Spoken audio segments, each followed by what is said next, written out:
Um, so my name is Jacob Cutshaw. I am the director of recruitment at Guilford College in Greensboro, North Carolina.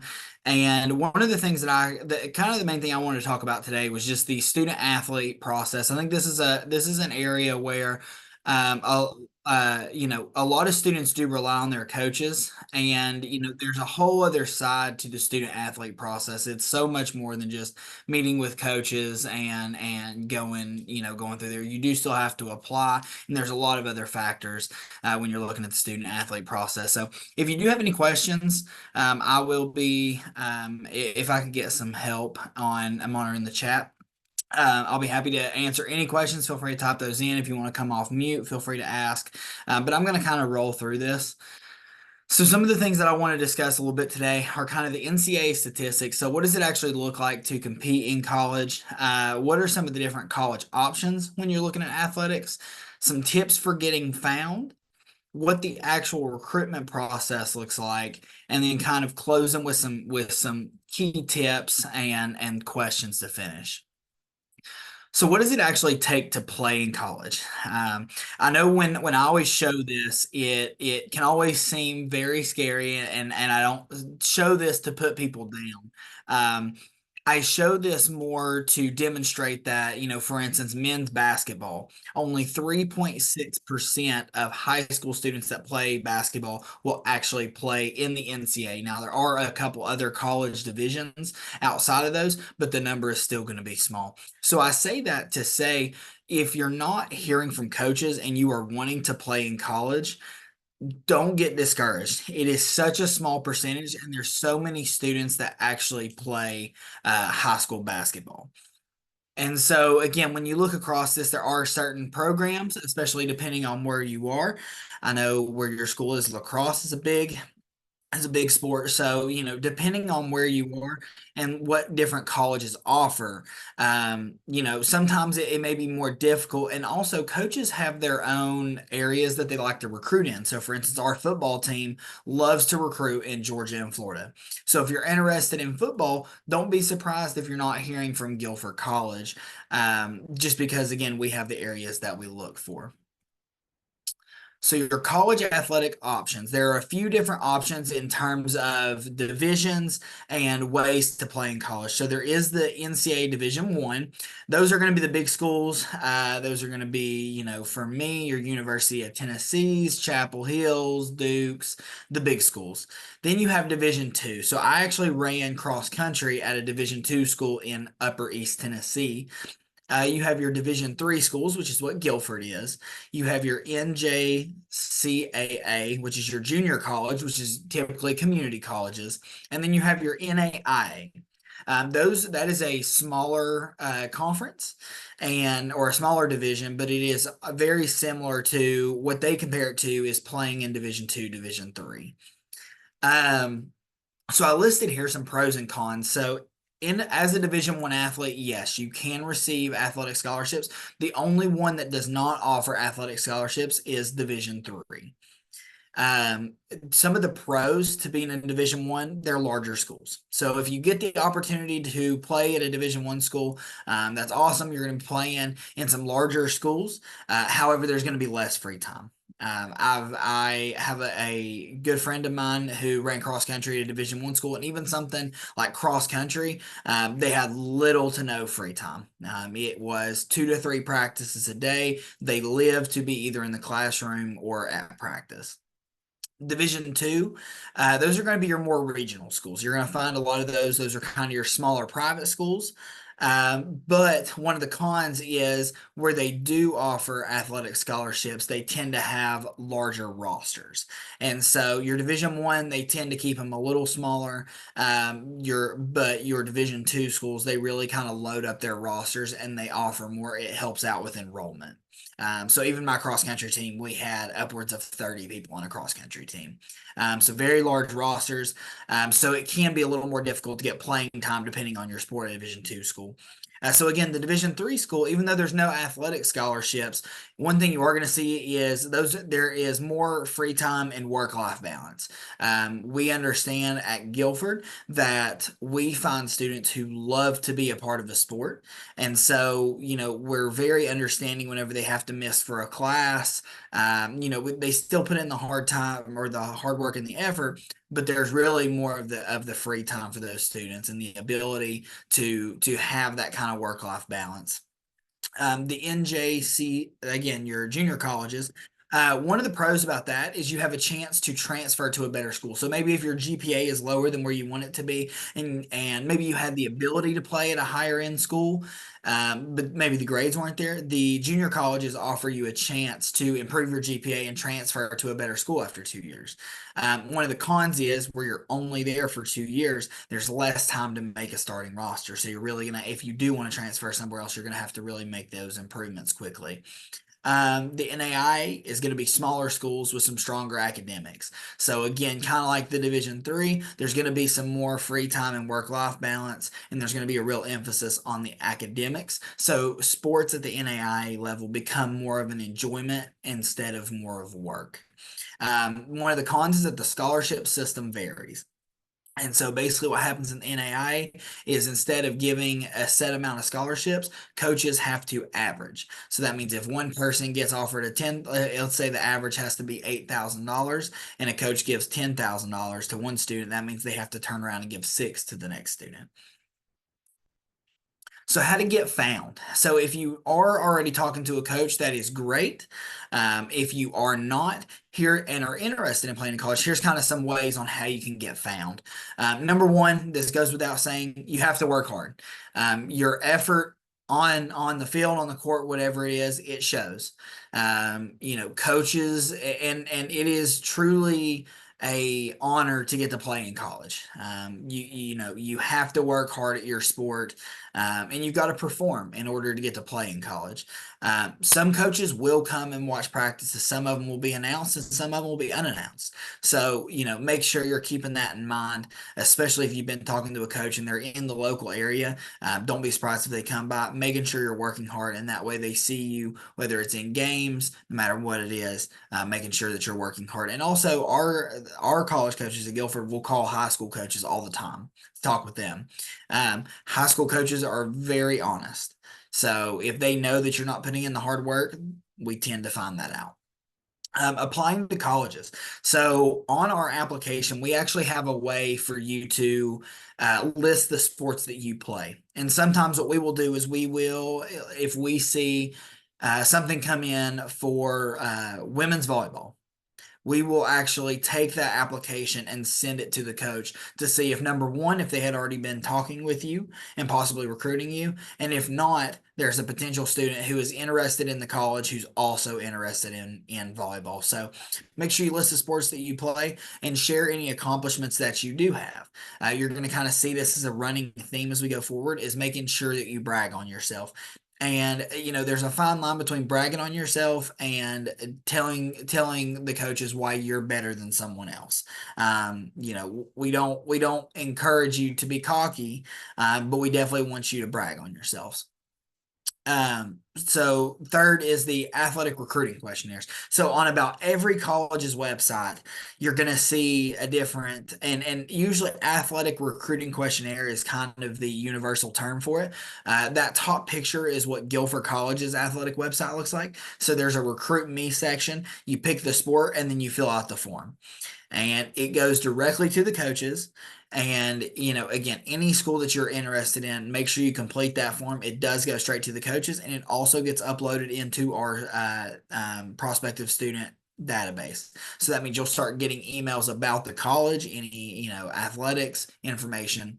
And then the bottom is another one. It's, again, the recruiting questionnaire. You pick the sport. A lot of those recruiting questionnaires, they will ask about different stats, video. Have you played travel ball, high school ball? How long have you played? What positions do you play? And anything and everything about you. So again, contacting the coaches. This is just kind of that extra step. And one thing that you're going to see is that recruiting is a two-way street. Some coaches will find you. Sometimes it's by happenstance. Sometimes, it's because you're a standout athlete and you just happen to live in the area where a certain college recruits out of. But again, one thing I recommend is making that personalized contact. If there is a school that you are interested in, make sure you send personalized emails to coaches and not just a cookie cutter email that it is very clear that you've sent to 30 different colleges. Make it a truly individualized email. Those go a long ways. Those show that you've done your research, that you're truly interested. If you are interested in a sport like football, the time to reach out to coaches is now, not in August, September, October, right? That is in the middle of the season. So don't send more than one email every couple of weeks, right? A lot of our coaches, they are out recruiting. They're doing a lot of things. I promise you, if you send them an email, it's going to take time to get back with you, but just sending those emails will put your name in front of the coaches. And then one of the most important ones is collecting film and statistics. So if your school does not have a Huddle account, I highly recommend trying to get with a coach, an athletic administrator, and getting a Huddle account or getting some sort of way to collect video or statistics. Some coaches will not offer students without some form of film or statistics. Especially if they're offering athletic scholarships. It's very hard for coaches to provide scholarships, never seeing a student, or, especially if the student, if Guilford is recruiting a student out of Maryland, then it's very hard for us to fly or drive all the way up to Maryland to watch one practice when you can watch film at, the touch of our fingertips. So some systems are sports specific. So again, check with your coaches to see if your school's already using a program. But I highly recommend that if you are seriously interested in playing in college, you need to do whatever you can do to collect some film and statistics because coaches are going to ask for that. So during the recruitment process, one of the things I recommend is visiting colleges. So the NCAA used to have a set amount of official visits that you could take. Now that has changed. That you used to only be able to take a limit of 5 official visits. Official visits are something that's paid for by the college. And you get a limit of one of those per school. So that means some coaches will be able to help you with your gas, with maybe a flight. They might just pay for your lunch. It looks different at different schools. But again, sometimes though, you can now take an official visit. That's where you meet with the coaches, you see all the full facilities, everything, a limit of one of those per school. Now, an unofficial visit is something where you'll come and maybe chat with admissions, take an admissions tour. You can take as many unofficial visits as you want. The official visits fall under the coaches. So that's where you get a full visit with the coaches. So again, keep that in mind. Definitely make sure you visit your colleges, whether it is official or unofficial. Again, I definitely recommend you visiting the colleges as much as you can. Apply early. This one is super important. When you're getting contacted by a coach, act quickly. I have seen coaches in the past where a student has not responded in 2 weeks and they have completely erased their name off their recruiting list. Even if that school is not your first choice, if a coach is interested in you and you're interested in playing in college, act quickly and fill out that application. Sometimes coaches only have a set amount of athletic scholarships and they don't like to hang around because I promise you there are thousands of students wanting to play college sports every year. And so if you don't take the chance when a coach talks to you, then don't be expecting to come back around when maybe that school that wasn't your first choice becomes your only choice and you never respond to the coach. So now that door is closed. So again, make sure if you are being talked to a coach, act quickly, do what they say, get your transcripts, application, all that stuff. Complete the FAFSA. So I know you're going to hear this a lot. The FAFSA changed completely last year. So hopefully we're getting back onto a normal track, which is where that would open.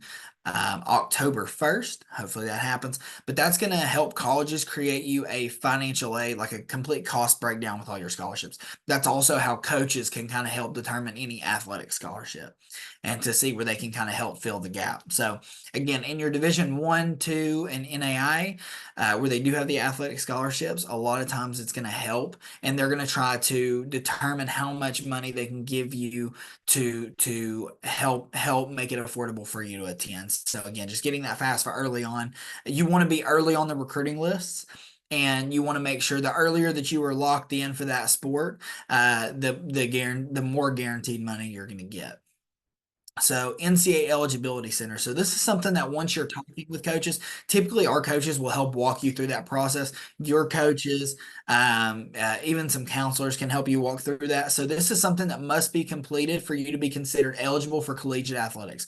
So if you're already being talked to for a sport and you're pretty sure that you're going to play in college, I recommend go ahead and filling this out. It's a long, tedious process, kind of like the FAFSA, but the fee is $70 to complete it. But again, it is something that has to be completed for you to be considered eligible for collegiate athletics. A lot of the questions it's going to ask you is to make sure that you are an amateur in your sport, to make sure that you have not taken money.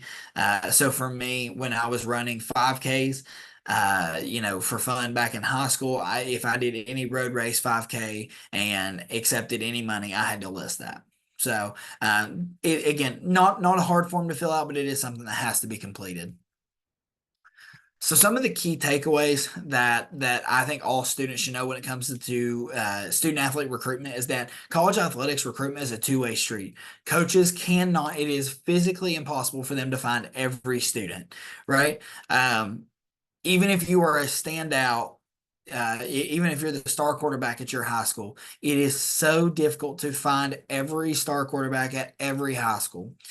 So again, be patient, but just know that you have to reach out if you want to play, right? You can't just wait around for coaches to come find you. Sometimes you have to get your name out there. Number two, do not procrastinate during the recruitment process. It can cost you. It can cost you, and I've seen it cost students. So definitely do not procrastinate. Again, if you're talking to a coach and they're interested in you, don't wait around, even if it's not your first choice school, because and this is even outside of student, being a student athlete. I have seen so many students who Guilford College may not be their first choice, but then their first choice schools end up costing maybe way too much, or they go on a campus visit and it didn't go the way that they wanted it to go. So even though your first choices, maybe your first choices right now, I didn't end up at my first choice college. And so it happens. So make sure, again, even if a school that you're not super interested in reaches out to you, it doesn't hurt to fill out the application and go through the process.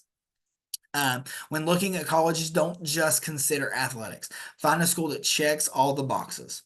So when I mean checks all the boxes, is it financially affordable? So that's part of filling out that FAFSA. Make sure you do that. Is it a school that has the major you're looking for? Don't settle on a major just because you're going to a school for athletics, right? Make sure that you can complete the major that you want and, do the thing that you want to with your life, not just because at the end of the day, if we go back to that statistic sheet, the number of high school students that actually play in college or actually play in the professionals is so small. And so, I mean, it's less than 1%. So, just know that 9.9 times out of 10, you're going to be doing something outside of playing professional sports after college. So making sure that those schools check all your boxes is just super important. Coaches do care about academics. I promise you, it sounds cliche, but it is the truth. A lot of reasons why coaches care about academics and your GPAs and your test scores and all those things is because number one, they don't want to have to worry about you getting academic or getting put on academic probation your first semester here. The best ability is availability, and I'm sure you've heard your coaches say that, and it's the truth, and that's how our coaches feel at Guilford is the best ability is availability. So if you are on academic probation, that doesn't make you an appealing recruit. So again, coaches do care about the academics. Please know they truly do. The better your academics are, also the higher scholarship amount you can get for academics. And so that means coaches don't necessarily have to provide, they can save some of their athletic recruit money and also get other, really good talent because you're saving them money on the academic front. So a lot of positives there for the academics. And number five is just be financially aware. you know, I've had to have these difficult conversations with students who want to play in college where yes, they have the ability to receive maybe a $2,000 scholarship to a Division II school. But the issue is they're still going to have $25,000 a year out of pocket. So yes, while it is cool and they're being offered a chance to receive an athletic scholarship, they're still going to owe about $20,000. So being financially aware of is you receiving a $2,000 scholarship and still paying $25,000 a year, is that worth it when you can maybe go to another school and play intramurals and play less? So, I know those are difficult conversations for students, but I do always encourage people to be financially aware. Don't run yourself into more debt than you have to. So I'll take this time now. I kind of see the chat bar. Is there any advantage to a rising junior submitting the FAFSA during grade 11, or should we wait until grade 12? No, so you do have to wait until you are in 12th grade to submit the FAFSA. And again, that should open, again, in years past, it's been October 1st of your senior year. But again, where that FAFSA has changed, it opened December 1st of the last year. And so that kind of threw everything off. But on a typical year, the FAFSA opens October 1st. You fill it out sometime in October, and financial aid letters start going out as early as Thanksgiving. So one of the good things is when you start talking to coaches, though, they've got a pretty good idea of what you might be able to earn. There are ways, even before financial aid letters are produced, that you can that coaches might have a good idea of what you can earn. So definitely reach out to your coach, especially coaches that have been at the school for a while, and they might be able to give you a good kind of tentative idea of what you could owe.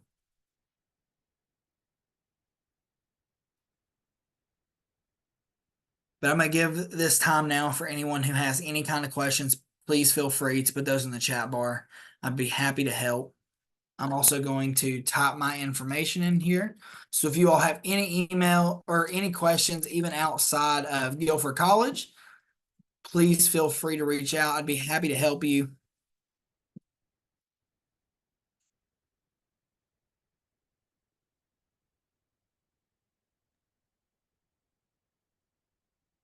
What if you're coming back from injury and don't have much recent film to provide? Does that limit? That's a great question. That's a great question. So that's definitely something whenever you are looking at your application, that's definitely something that you want to mention in there.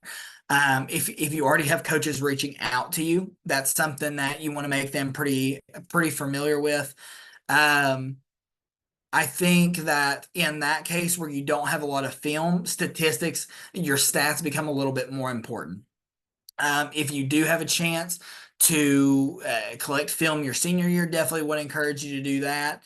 If you're playing a spring sport, again, that becomes a little bit more difficult because it'll be a little later in the process. So I guess my short answer to that would be if you don't have a lot of film because of an injury, try to find more statistics.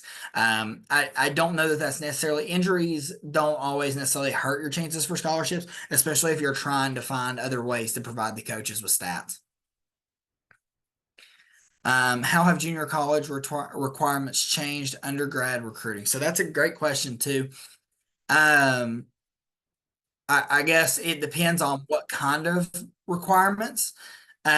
Junior colleges, typically the ones that the students that attend the junior colleges right now, at least just what we've seen in our recruiting efforts is that we see students who maybe have too low of GPAs, whether it's to get accepted into, a Guilford, or maybe or it's the GPA is not high enough to earn a strong enough academic scholarship to make it feasible.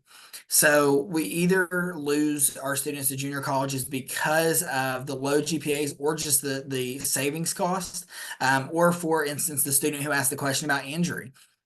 We see some students who maybe were injured and they'll go to a junior college and then they want to transfer out, whether it's a year or 2 years later, whatever it is. So again, we do see a lot of that. I would say at Guilford, for a lot of our sports, it's usually probably about 25% transfer students that we get. So that hasn't really changed our undergrad recruiting too much. For transfer students, when we see a student that we really want, those are the ones we go after. But for the most part, we still heavily recruit the traditional high school seniors. So good question.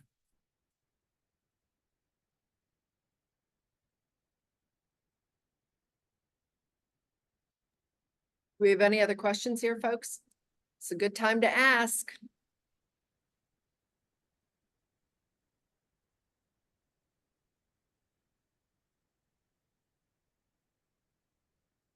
Well, again, if you are already being talked to by coaches, or if you're not being talked to by coaches, number one is be patient. It is still over the summer. Each sport kind of has their own timeline. But again, I think the biggest thing that I can tell you is making sure that you stay on your academics.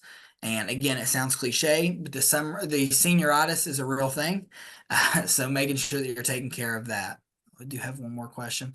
What about starting off late in your sport? These are good questions. What about starting off late in your sport? May have an early background and exposure. How can amateur students gain that exposure with a year left of school? So that's a great question. That is where we see a lot of students trying to do, whether it's summer ball, travel ball, different camps over the summer. If you can get in, a lot of colleges will also have their own camps. And so, like Guilford does, we do a softball camp, we do a soccer camp, we do a football camp. So, getting into some of those camps are another good way to get your names out there. So, and those are also during the year too. So, make sure you kind of keep a lookout once are being looked at or want to be looked at. Keep a lookout, especially at your local regional schools, to see about getting into some of those camps. Other question. I'm doing both indoor and outdoor track and field. I haven't reached out to any coaches for my senior year. Any tips? Yeah, great question. So track is a really good one. You don't really need film on track because stats are just super important. So for that, track is it really depends on kind of what events you're doing and what the roster looks like at current colleges. What I would say is look for kind of number one, do your research. Are you want to stay close, or you want to go far away? There are a lot of athletic recruiting websites. You can go on there and fill out a profile, and it will kind of help connect you with colleges. In my experience, I haven't seen a whole lot of value out of those recruiting websites, but it doesn't always hurt to fill those out. The big thing that I would do if you're interested going forth in your senior year is maybe doing your research and looking at some different divisions and seeing kind of maybe where you stand. If you're running events, where do your times stand with other Division III schools and their runners? Because again, you would improve as you get to college, but seeing kind of where you stand at, if so for me, where I was a Division II runner, I was running low 17s, high 16s for a 5K in college. I didn't really have much of a chance to be in a Division I school. So just kind of being realistic, that's going to really help you out. And again, sometimes that's difficult conversations to have, but being realistic is really going to help. How common are 100% paid for scholarships? In athletics, very rare. Now, again, that's why that FAFSA is really important, because with the FAFSA, it is the FAFSA can help determine, what other scholarships outside of athletics that you may be receiving. So a lot of coaches, what they'll try to do is they will try to help fill in the gap on what you already have left over. But again, it's not completely uncommon, but it doesn't come as often. You're going to see a combination of other scholarships. Those are great questions. And I'll give you all just a couple minutes. If you have any other questions, please feel free to type those in the chat. Do you mind if I ask one out loud? Yeah, go ahead. It's kind of a two-parter, and I'm on my phone rather than on a laptop, so apologies for that. So in Division I, it seems like there's a phenomenon where players might get recruited over after a certain number of years. And I'm also, and so I recognize that that's a challenge. You're not going to know that going in, but I'm trying to think through what the offer looks like, especially if it's not a full ride offer. So sometimes it seems like they'll give a student 2 years of funding over a 4 year period. Is that, how does that money get allocated year after year? So if a student does get recruited over, is it 2 years up front and then they earn the rest? Like, how does all that work in terms of how those portions of scholarships are allocated? And I guess if it gets disrupted by getting recruited over. Yes, that's a great question. Division One is where that's going to be the most popular getting recruited over. At the Division Two, Division Three, NAI levels, you're not really going to see that as much. The Division One is just that's going to be kind of dependent on the coaches. I know when I was in college and when I worked at my alma mater and worked with a lot of our student athletes at the Division Two level. Most of the scholarships did not change. So when a school gives you a scholarship, that's typically, again, unless you're looking at a Division One school, then that's just on the coaches. That's where the conversation, and that's where you start to see some transfers. When you start looking outside of the Power Five schools and your NLI deals and things, or NIL deals. When you're looking outside of that, your kind of mid-major D1s, again, a lot of those schools, they don't necessarily recruit over students. They want to see consistency over the 4 years, especially the ones that can't be paying extra money to students. But again, so in how the scholarships are allocated, pretty much how it would work. So at my alma mater, what it was is when I was offered a scholarship, that went straight towards. A lot of schools will package everything as tuition, room and board, meals, everything. So they'll give you one total price. And then it starts kind of working its way down. So here's what you earn academically. Then we'll throw on athletics. A lot of schools kind of tend to have like a certain amount that they can give. So for instance, athletic scholarships can't be used to go over that 100%.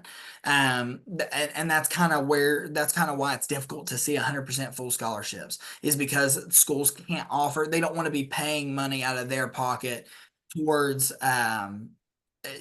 towards giving students extra money for athletics. So I hope that kind of answered the question. Again, the D1, the Division One is just kind of a different, especially anything Power Five. That's just going to be. But I can tell you this: I have seen some coaches, and every coach's philosophy is different. That's why it's really important to have those conversations. Is some coaches, what they'll do is they will start out students with a lower end scholarship and say, hey, if you get to this and this, then we can increase it. We're going to have seniors who are, who when they come in, their scholarship is going to open up more rooms. So there's going to be more here and here. So it really just depends on the recruiting class, how much scholarships are being putting into certain students.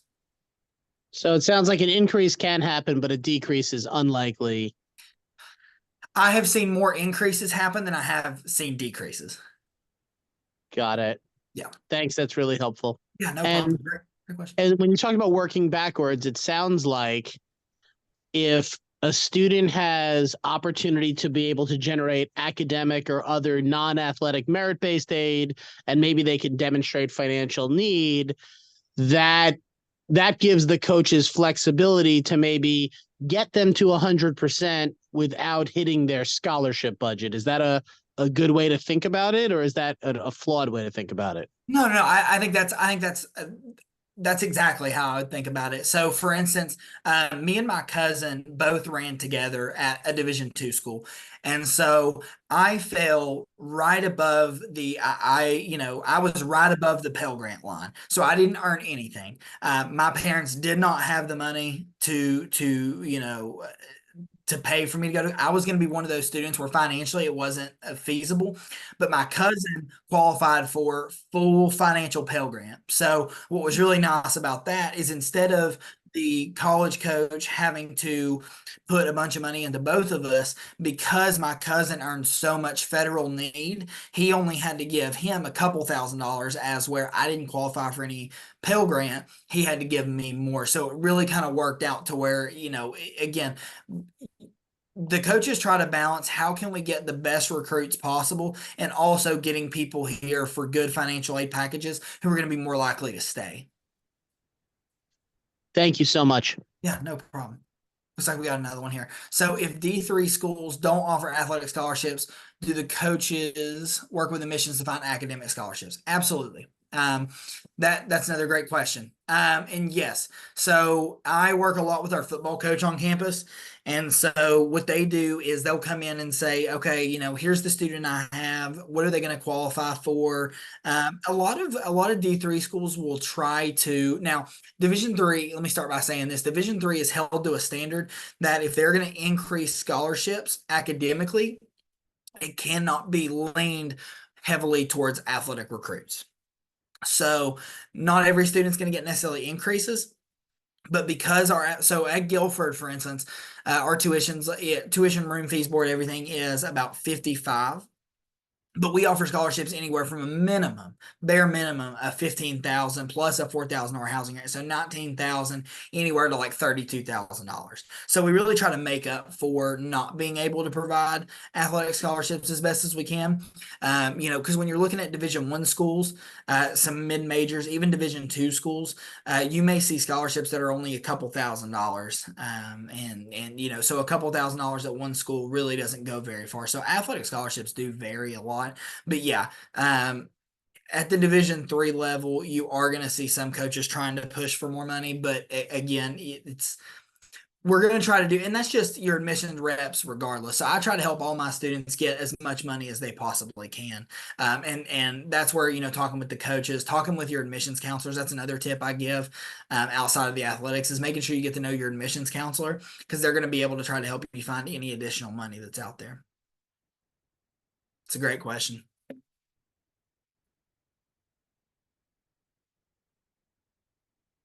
Give just another minute for any questions. And like I said, I put my email in the chat. Feel free, again, while I would love all of y'all to be able to attend Guilford College, I would be happy to answer any kind of questions you have after the conclusion of the presentation. So feel free to email me. Be happy to help. I'll give just another minute for any questions.